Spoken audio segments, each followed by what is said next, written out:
Om Ajnanatimirandhasya Jnananjana Shalakaya Chakshurunmilitam Yena Tasmai Shri Gurave Namaha. Because Arjuna is Krishna's eternal associate and friend, he can very easily understand what Krishna has to say.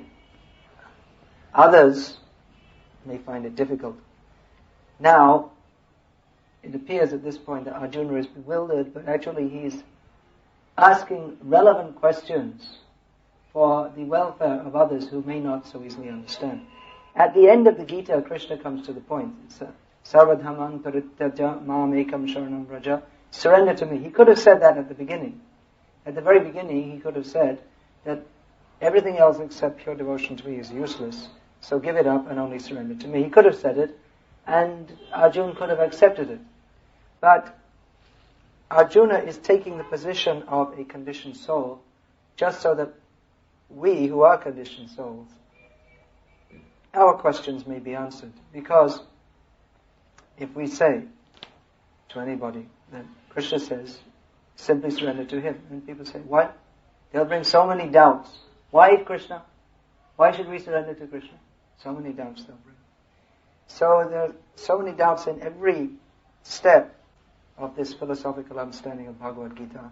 Here we come across a common misunderstanding which often leads to questions such as, well, what if everybody in the world became Krishna conscious? Then there'd be no more factories or political parties, no more economic development. It would be a horrible situation, people are thinking. What would happen if everyone said, it's all right for you, you can sit in the temple and chant Hare Krishna, I have to go to work. I'm doing something practical for the country. I'm making plastic bathtubs. I'm making underwear for people. I'm doing good service. I'm making plastic ducks for people to put in their bath water. I'm making Mickey Mouse t-shirts. I'm doing something very valuable for human society. So you're simply escaping. Have you heard people say that? This is escapism. You should face up to the real world, lead a real life, go to work hard, relieve yourself from the stress and strain of working hard by smoking 20 cigarettes a day to add to the Bombay smoke. There's not enough smoke in the air in Bombay for people, so they smoke some more, 20 cigarettes a day. And get depression and commit suicide and be realistic. Face up to life. So these are some of the questions people ask. Here Arjuna appears to be bewildered that, why, on one hand, you're asking me simply give up everything.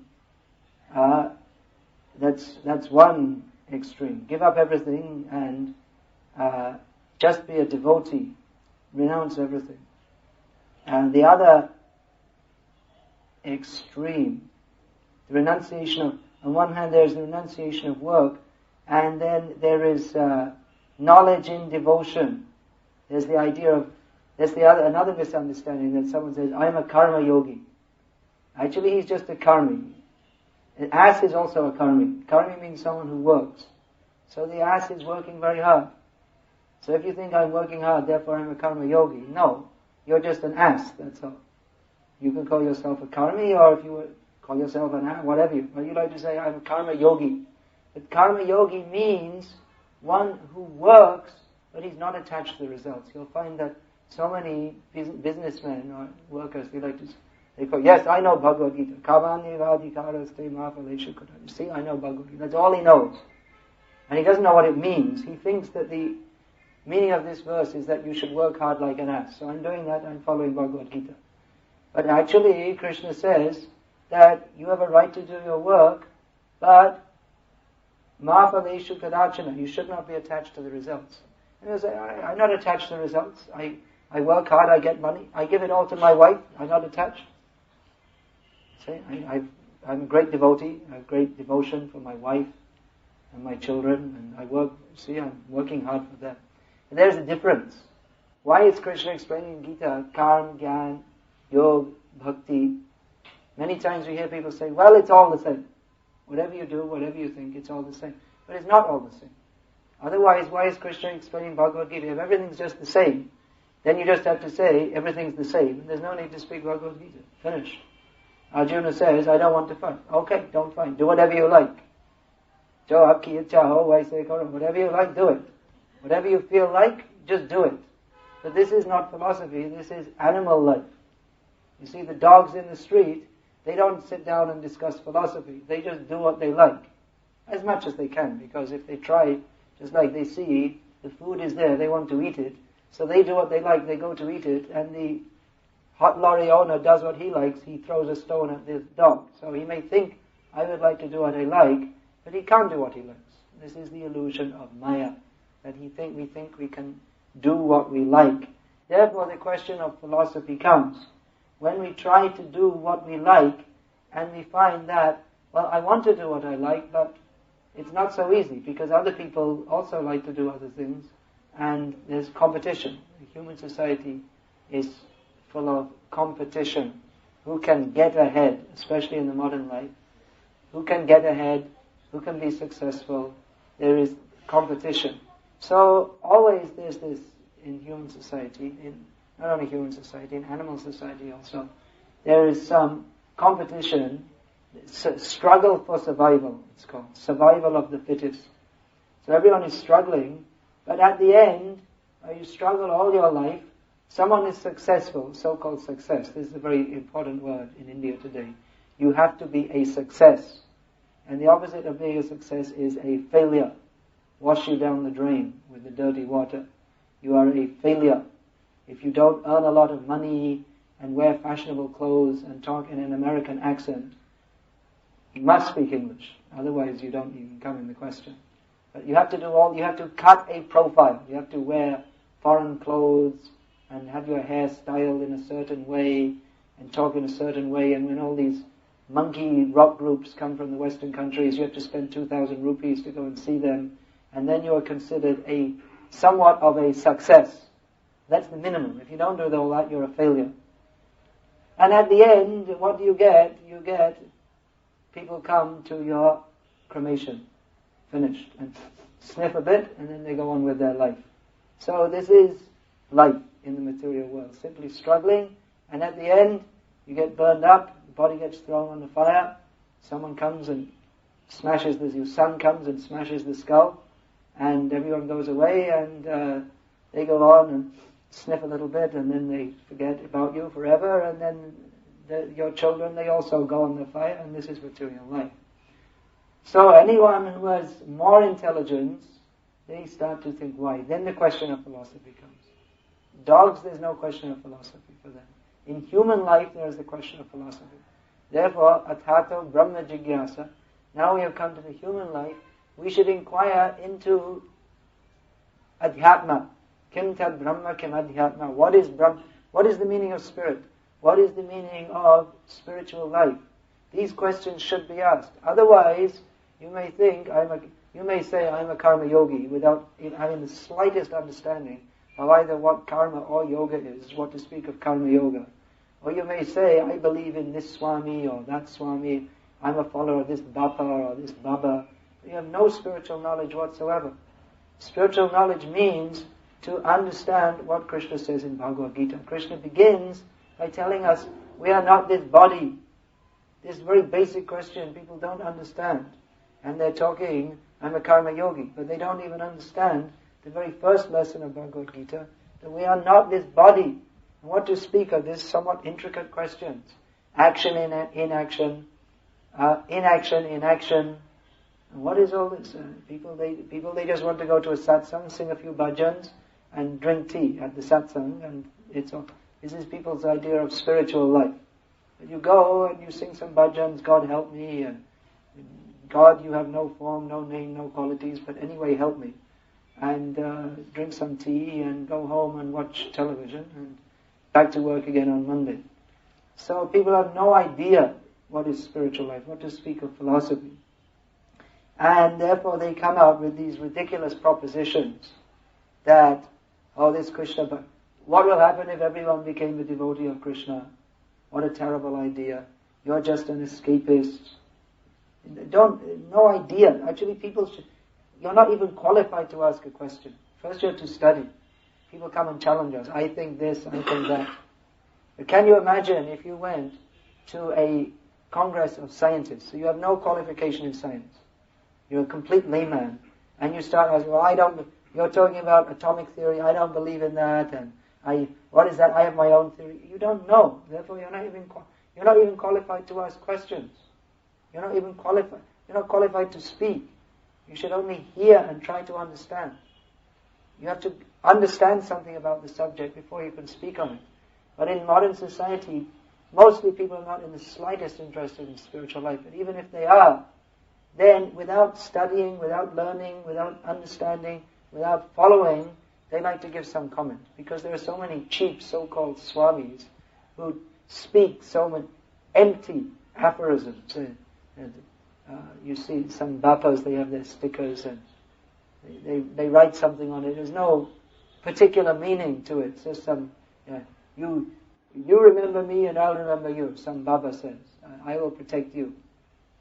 Just no philosophy, no meaning, just some empty slogan. All paths lead to the same goal. Oh, sounds very philosophical. What does it mean? What is the meaning of it? No meaning. Just people don't care to understand. So anyway, here the point is being made for those who would understand philosophy, and you should try to understand philosophy. Otherwise, if we don't try to understand philosophy, then the same point comes, we're just animals. Whatever we may dress up in fashion clothes, but it's just dressing up an animal. In the Western countries, and that's coming here too, because everything is done in the West, has to be done in India. In the West, they keep dogs in the house, dogs pass stool in the house, and in India, now we have to have dogs in the house also. Fashion, it's a fashion. So in the West, they have dogs, they cut their hair, they have shampoo, special shampoo for dogs. And so, like that, you may decorate the dog, but a dog is a dog is a dog. And you may dress it up and have Miss World for dog competition or something, dog show. But after all, a dog is a dog. So in the same way, a human being, you may dress him up and call him MA, PhD, fancy hairstyle, three-piece suit. You see now it's marriage season. So all the people, all the men are dressed in these big three-piece suits, even though it's the winter, but it's still hot enough. So they're standing there in their three-piece suit. It's nonsense. It's foolishness. Because in the Western countries, where it's cold, they wear three-piece suits. So in India, we also have to wear three-piece suit. This means, what is the immediate analysis? It means no brain, not even for material matters. What to speak of spiritual matters? So you may dress up very nicely, but no intelligence. Why no intelligence? We have big companies and cellular phones. You see now people in Mumbai. Whoever has a cellular phone, they have a hunkar this big. Their head is this big. You see them standing there like this with their cellular phone. See, I've got a prestige status symbol. I have a cellular phone. But what are they talking about? Uska kya baat hai? Simply business. Bring some money. What is the goal of getting money? Build a house, prestige, eat nicely, have a nice wife, divorce her, get another nice wife. What is simply eating, sleeping, mating and defending? It is the totally doggish life. So really, even if you dress someone up, you put a very nice show on society, if there's no Brahma Jigyasa, if there's no inquiry into spiritual knowledge, then it's simply decoration for a dead body. You know, in some countries, especially a famous person, when he dies, they dress his body up and everyone comes to pay their last respects. Already he's died, he's gone to Yamaraj, and he's in hell being beaten with whips. And the body is there and people are coming and offering their last respects. You see, some big man, if he dies, John F. Kennedy, got shot dead, people came to pay their last respects. Then Lenin was there, his body for years. Still now they keep, everyone goes to see. Just like you may go on pilgrimage to some place in India to take darshan of Srinathji. So in Moscow people go to take darshan of Leninji. At least they used to during the communist time. So anyway, it's just a dead body. What is the use of decorating it very nicely? The body is dead. The body only has use as long as the soul is there. Once the soul is gone, it's a dead body. But anyway, the body is dead. Because the body is only chemicals. Life comes from the soul. So if you're only decorating the body, if our whole society is simply concerned with decorating the body, then what kind of society is that? The same consciousness level as the dogs. That's all. Because the dog is only interested in ahara nidra bhaya maithunam cha. And same thing, roti kapra makam. The best the political party can offer us, that they even can do, roti kapra makam. That's the same interest the dog has got. So if that is our be-all and end-all of life, what is it? Dog love. Therefore, if we're actually going to be a human being, we should take interest. At least we should try to understand what is philosophy, what is Krishna talking about, what is Arjuna's apparent confusion. Action in inaction, inaction in action. So inaction in action means that someone may be performing many activities, but it doesn't produce any karmic result. Whatever we do in this world, there is a reaction. Either punya or pap or mixed. There is a reaction. Whatever we do. Because whatever we do on our own behalf, whatever we do, as long as we're thinking that I am the controller, I am the enjoyer, then whatever we do, actually, that is all within the platform of agyan. We are identifying with this body, trying to enjoy on the platform of the body. And that in itself is sinful. Actually, we talk about punya and pap, but actually everything is pap. What we call punya, it means it's a more sophisticated or less vicious form of pap. Because punya means that we're simply thinking how I can enjoy, I'll go to Swargaloka, or in my next life I'll have very good life. It's also selfishness. It's not Bhagavad-bhakti. Bhagavad-bhakti means giving up the idea that I am the enjoyer. But if you want punya, that also means you're thinking, I will be the enjoyer. Now I'm doing something I don't want. I'm doing tapasya now. Now I'm suffering. But because of this, in future I will enjoy punya. So ultimately that's selfish also. To give up selfishness and to become selfless means to surrender to Krishna.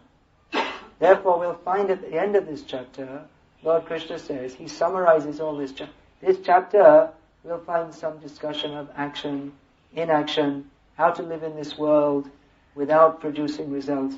But Krishna summarizes the whole Bhagavad-gita, every point, karma, jnana, yoga, ultimately comes to the point that everything becomes successful when we simply understand that Krishna is the Supreme Personality of Godhead and we are His servants. Bhoktaram yagyatapasam sarvaloka maheshwaram suharidam sarvabhutanam gyatgamam shantim richati. As long as we think that everything in this world is meant for my enjoyment, and everyone is thinking like that. The dogs are thinking like that, we are also thinking like that. Therefore, unless we understand that I am not the enjoyer, Krishna is the enjoyer, everything is meant for Krishna's enjoyment, then again we're on the platform of the dogs. So, Bhoktaram Yagya Tapasam, Krishna is the enjoyer of everything. He is the proprietor of everything. Sarvaloka Maheshwaram. We're thinking, let me become the possessor. Let me become the owner. I will own more. I will develop my business. This is my house, my country. I will die for my country. We're thinking in terms of aham mameti, I and mine. But we have to understand that Krishna is the proprietor of everything. And suhridam sarva bhutanam. Krishna is the friend of everyone. This is another kind of ahankar. If we think, I am a great welfare worker, I am helping so many people, I am Rotary Club, Lions Club member, we're helping so many people by putting up bus shelters. We're doing tremendous service to human society, so that people, when they have to go to a miserable factory or office, at least they can stand under a bus shelter. The few people who can. The line is already 10 times longer than the bus shelter. Few people are under the bus shelter. And there's a sign which is already worn off 20 years ago, donated by the Lions Club. So we're thinking we are helping other people. We are making hospitals and schools. We're helping, by making schools, we're helping people so they can get a degree and they can get a good job, and then they can go and work in some office all their life, in some miserable office, some miserable job. We're really helping a lot of people. But actually we can't help anybody. We don't have the power to. Krishna, He can help. All power is within Krishna's hands. Helping me. Actually, if we want to help people, we have to help people to come to Krishna. Because there's no welfare work in this material world. We have so many People, they have so much misunderstanding because they're on the bodily platform of life. They think this body is all in all. Therefore they praise people just like some mother from Calcutta or something like this. They praise as a great welfare worker, done a great saint. They think that saintliness means opening hospitals, but they don't think that even if you open a hospital or a leper colony, that anyway everyone has to die. So how did you actually help them? Someone is in this body for a few seconds. It's just like someone's going to get executed. He's going to have his head chopped off. So while he's waiting, in 5 minutes time he's going to have his head chopped off. So in the 5 minutes you fan him with a fan. So is it, oh, wonderful. Thank you for helping me so much. I'm so grateful to you. You're the greatest help I ever had in my life. What's the value? He's going to have his head chopped off. So how are you helping? Really to help him means to save him from death. But that's not in your power. That's not in anyone's power.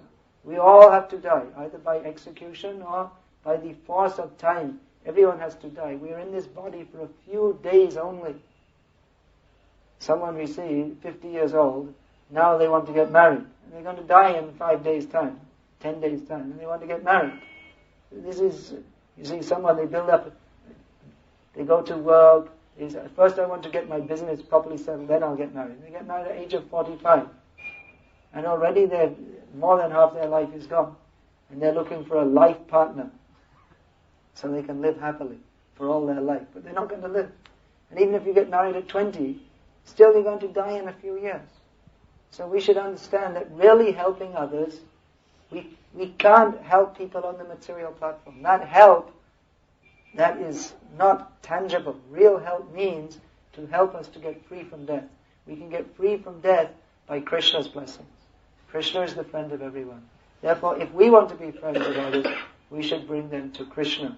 So all these points, these may seem to be complex points of philosophy, but ultimately the message of Bhagavad-gita is very simple. That Krishna is the Supreme Personality of Godhead. He is Satchidananda Vigraha.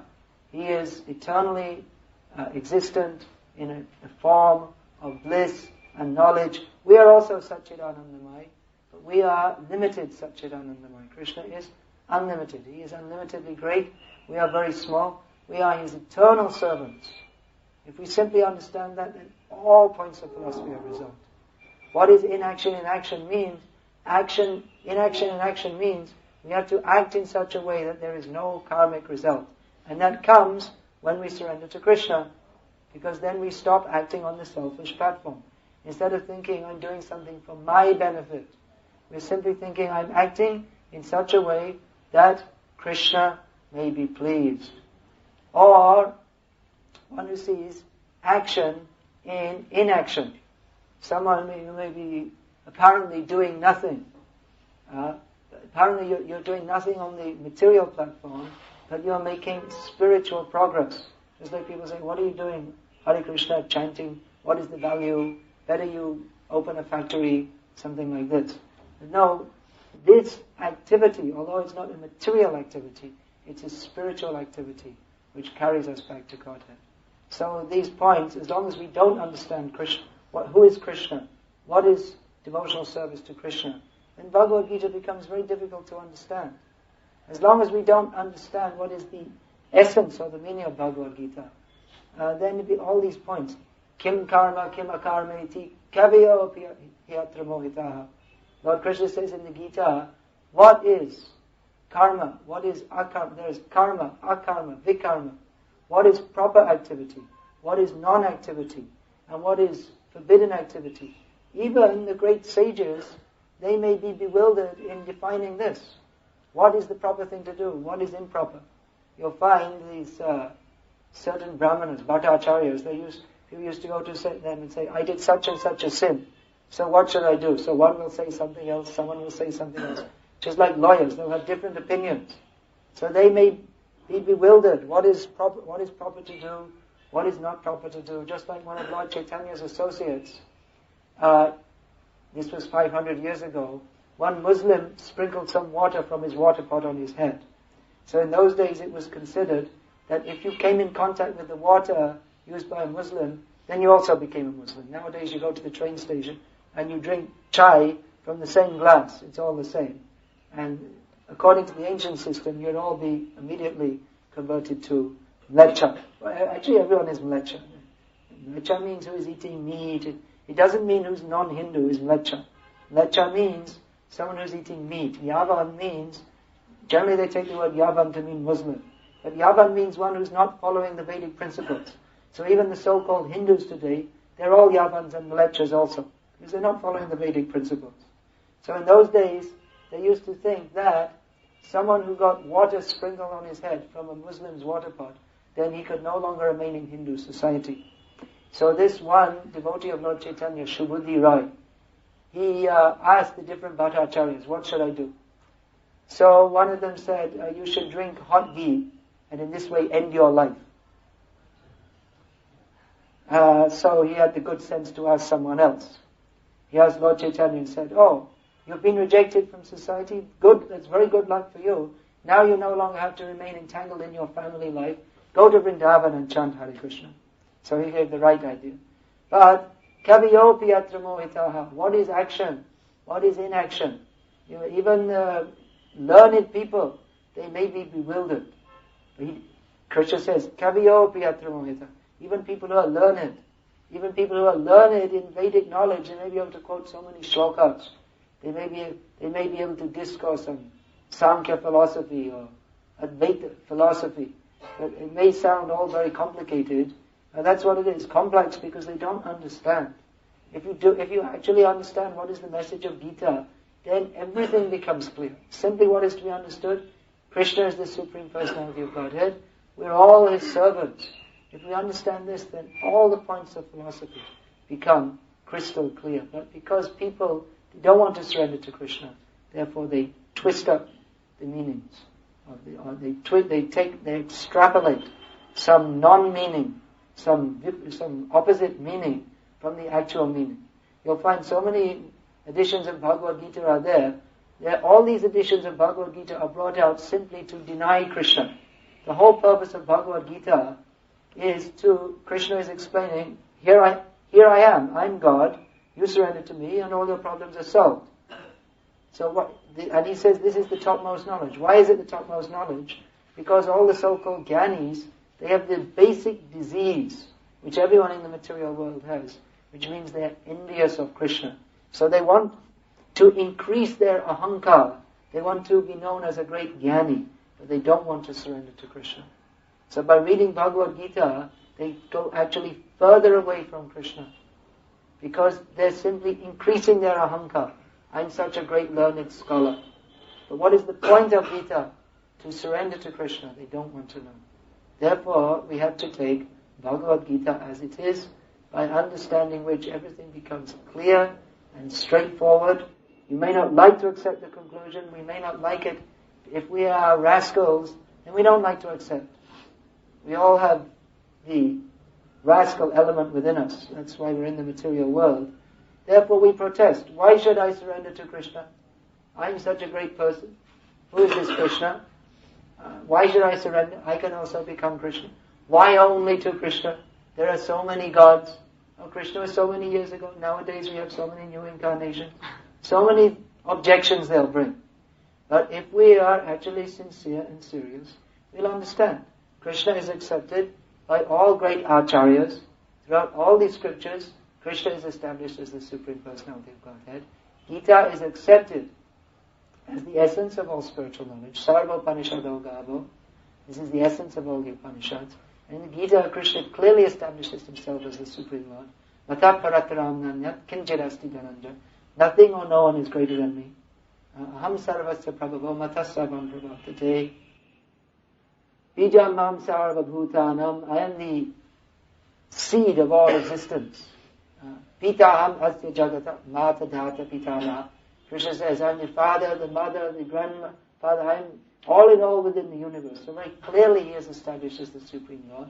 And very clearly he tells us to surrender to him. So if we do that, everything becomes crystal clear, everything becomes straightforward. Therefore we request you, please take it, Bhagavad-gita as it is. Follow it. Follow it means, in this age, we should chant the holy names of Krishna. Hare Krishna, Krishna Krishna, Hare Hare, Hare Ram, Ram Ram, Hare Hare. And don't make all these different avoiding objections. Simply what Krishna says, accept it.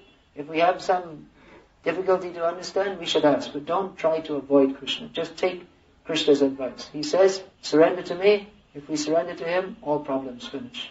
Jiv Krishna Das, Vishas, Korle Ta or Dukkha Nai. Simply we have to accept Krishna is the Supreme Lord, I'm his servant, all problems finished. It's that easy.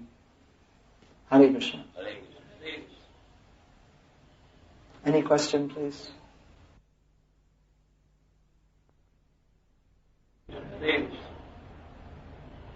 Any question, please? What are Vedic principles?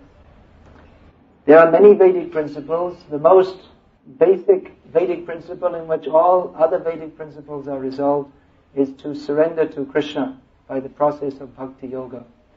Within that basic principle, there are many other sub-principles which are described in detail in Bhakti Rasamrit Sindhu, beginning with accepting a spiritual master, taking shelter of a spiritual master, taking initiation from him, taking instruction from him. Then there are principles engaging in Sankirtan, studying Srimad Bhagavad-gita, studying Srimad Bhagavatam.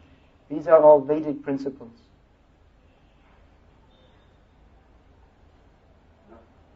What is the difference between philosophy and religion? Religion means in practice. Philosophy means in theory. Philosophy means this is like this is like this is like this. Religion means actually to put it in practice. Dharmang hi sakshat bhagavat pranitam.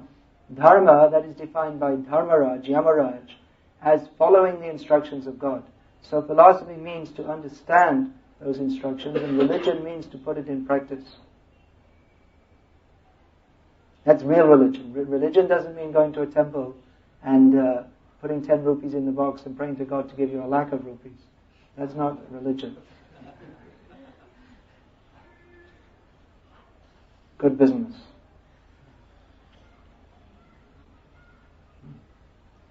Atma is part and parcel of Krishna, right?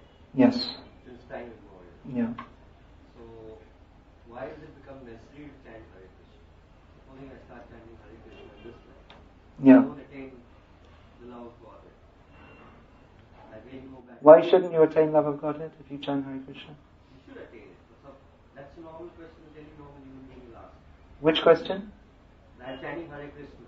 I don't attain the love of Godhead in this situation, in this kind of life. Well, that's up to you. If you want to make a show of chanting Hare Krishna, then you won't attain Krishna consciousness in millions of lifetimes. But if we're actually sincere, then there's no reason why we can't attain love of Godhead in this lifetime. And it's up to us. If we want to be rascals, we can chant Hare Krishna and make a show. But if we're serious, then we'll follow all the principles very seriously, and by Krishna's grace, Guru's grace, we'll go back to Krishna. Why should we even think, I'll chant Hare Krishna and make some plan to stay here also? What funny mentality is that? Why should we want... If you have this philosophy, you have the philosophy and the process, and then you want to use it for something different. I'll stay here. Anyway, I'll stay here. I'm chanting Hare Krishna, but anyway I'll stay in this material world. What more foolishness is that? There are people, you'll find, especially I've seen in Bengal, because that culture is there of chanting Hare Krishna, but it's so mixed up with commercialism. You see here also, there's so many bhajan singers. It's all professional. They're singing, you are the Prabhu, and I am the Das, and playing on the tabla like this. And it's all you see on TV. It's all just a show. It's all commercialism. There's no, you are the Prabhu. It's all just for show. You can do that kind of tabla playing musical performance for millions of lifetimes, but it's only a performance. They don't actually want love of God, so you don't get it. God, if you want to stay in this material world for millions of lifetimes, God will give you a facility.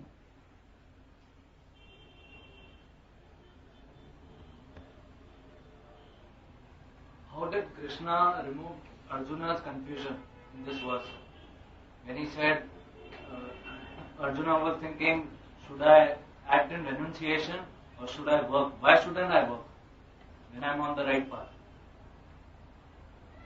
Well, that's the whole Bhagavad-gita. Especially in this chapter, immediately Krishna answers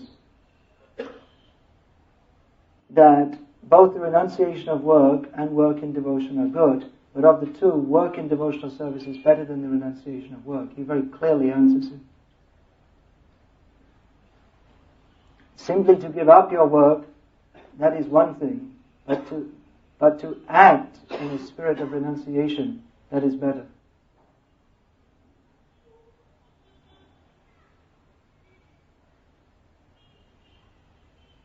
Ultimately, we have to know what Krishna wants us to do. That is the ultimate standard of judging everything. What is the topmost religion? That means what Krishna wants us to do. How should we act? Should we simply stop all activities and go to the forest, or should we sit in the temple and chant Hare Krishna? We have to see, what does Krishna want us to do? In this age, Krishna recommends through the Shastra, and personally as Lord Chaitanya Mahaprabhu, he comes, tells us to chant Hare Krishna. He's given us this whole process of devotional service to follow. Even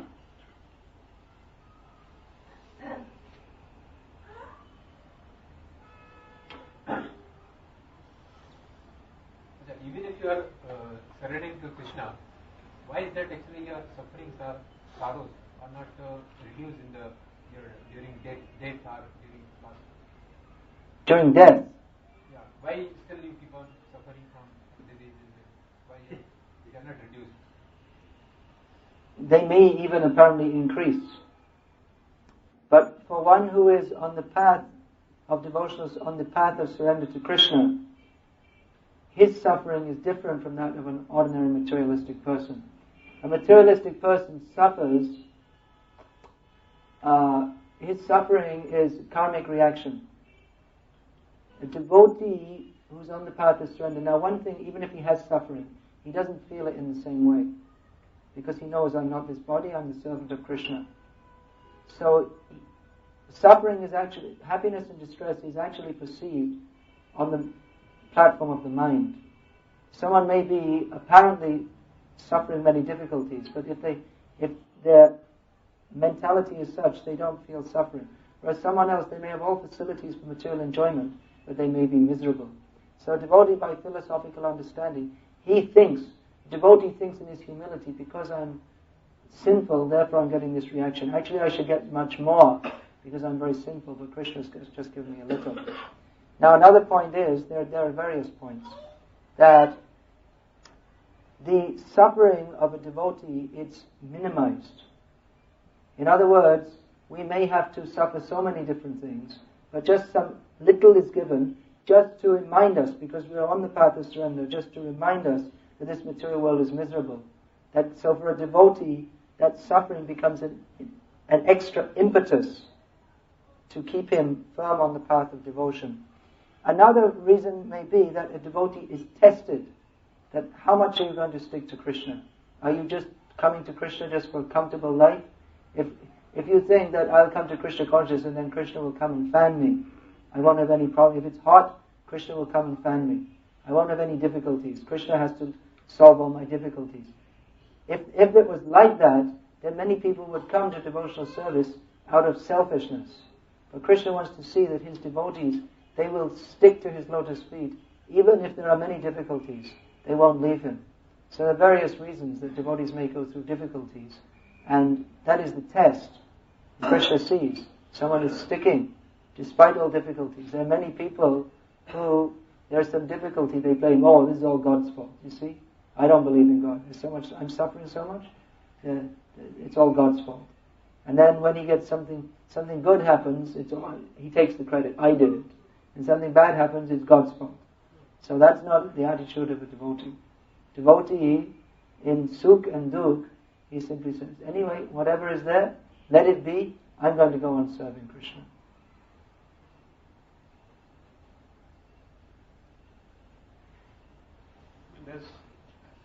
Krishna is the enjoyer, we are the servants. So whatever work we do, we are not supposed to enjoy it, right? But how is it possible? Because everything you like, you enjoy, then only you do it. The question is that Krishna is the enjoyer. We're not supposed to enjoy anything. We're not supposed to enjoy the fruits of our activities. We're supposed to offer everything to Krishna.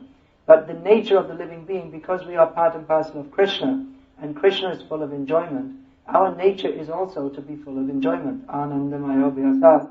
Both Krishna and the Jiva are joyful by nature. But if we think that I will directly enjoy anything, then actually we don't enjoy, we just become frustrated. But if we think I will offer to Krishna, then by doing that, we automatically enjoy.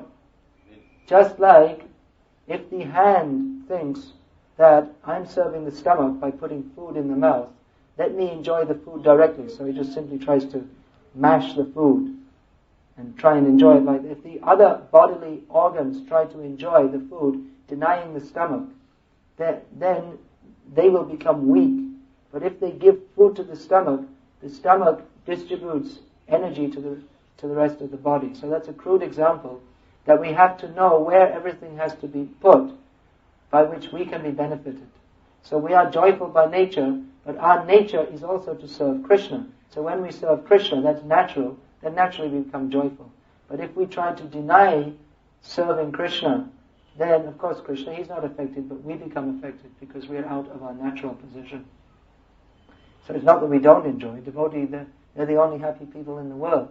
Everyone who's trying to enjoy separately from Krishna, they're simply suffering. Devotees are happy because they don't care about their own happiness. They only think about Krishna's happiness. And automatically they become happy.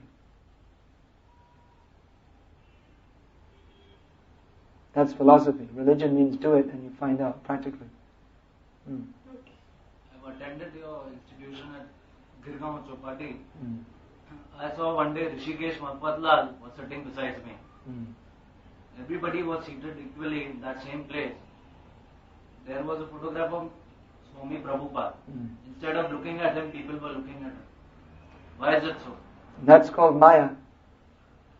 They were looking at Rishikesh Marpatlal. Yeah, well, in this material world, people think someone who's got a lot of money is important. Prabhupada. Even the same case with Mr. Srichan Hinduja, who makes so much donation to this institution, ISKCON and all that. Instead of looking Swami Prabhupada, they're looking at him. Why is so much importance to such people? Once someone asked Prabhupada that, why do you give, it seems that in your institution you give more importance to rich people.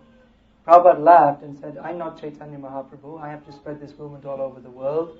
For that, money is also required. So if someone, by the grace of Krishna, he has got a lot of money and he's inclined to this movement, so we can do Mushti Dan also. We can do that. We can take 5 paisa from everybody. But if one man immediately can build a big temple by which so many people can be benefited just by one man doing, then why not give him little attention? He can do more service for Krishna like that. Don't you think that is false ego? If it's done for Krishna, no. He may have false ego, thinking I'm giving so much donation. That may be there. But even a person who gives 5 paisa may have false ego, thinking I've seen that. Sometimes we see people, they become life members of our institution, giving 10,000 rupees. And then after that they behave as if they own the whole institution. They think, oh, I'm a life member. So that may come with anybody. Therefore, for everybody, whether they're Sri Chand Hinduja or whoever they are, we ask them, take prasad, chant Hare Krishna, read these books, try to understand the philosophy. Rishikesh Marpatlal is doing that. He's initiated devotees, chanting 16 rounds, and you can't blame him because he's got a lot of money and say, hey, get out of this temple. And if people look at him, well, they may look at him. Even we see in Chaitanya Charitamrita that Sanatana Goswami, he was the minister in the court of Nawab Hussain Shah, who was the emperor of Bengal at that time. So he was a Muslim, means cow eater. But when he came in the assembly, everyone stood up and all the Brahmins gave him respect. Why? Because he was in the position of a king. Naranam Chandaradhipam, Krishna says in Gita, that the king represents me. So anyone who has a little opulence, that's also in one sense representation of Krishna. So we're living in this world, we are doing Krishna's work, we have to do it according to the ways of the world. Just like Arjuna, he had to fight, there's a certain system for fighting. That was his service to Krishna. So we also, our service to Krishna is preaching Krishna consciousness all over the world. So for that, money is required, brains are required, organization is required. We could just sit under a tree and chant Hare Krishna. But to do our service to Krishna, we may have to bring in computers, we may fly in airplanes, we may do so many things which may appear to be materialistic to people who don't understand what is the difference between action and inaction, what is actually desirable to Krishna. When this one point is there in the center, how to please Krishna, and everything.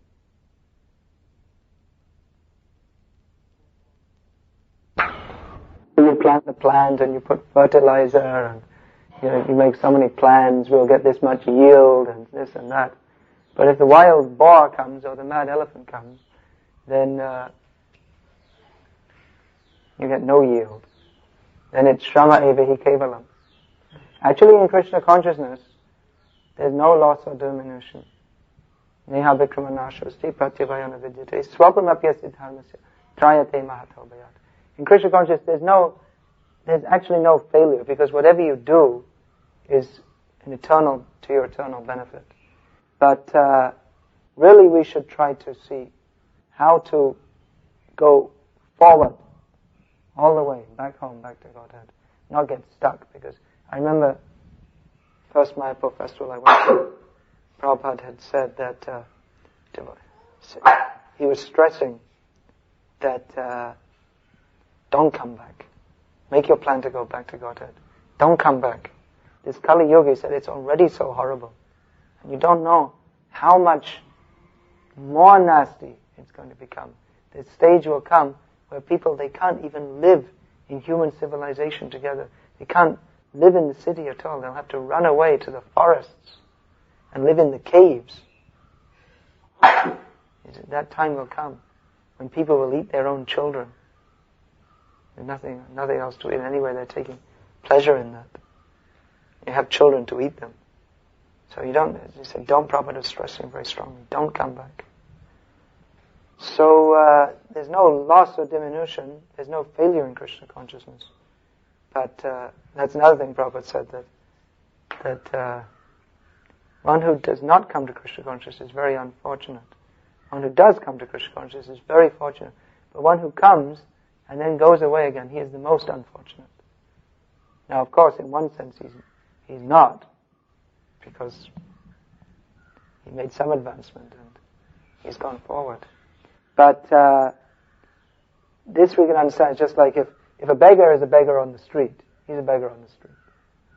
But if he gets lakhs of rupees, and then he enjoys a better taste, something better, and then again he just squanders it and loses it, and again he's a beggar. Then before he was a beggar, he was just content being a beggar. And he had some kind of happiness being a beggar. But now he can't be happy, because he's used to something else. And we practically see that even the materialists, they have some illusion of being happy. But those who have been in devotional service and again go away, it's very difficult for them, even though they may try hard.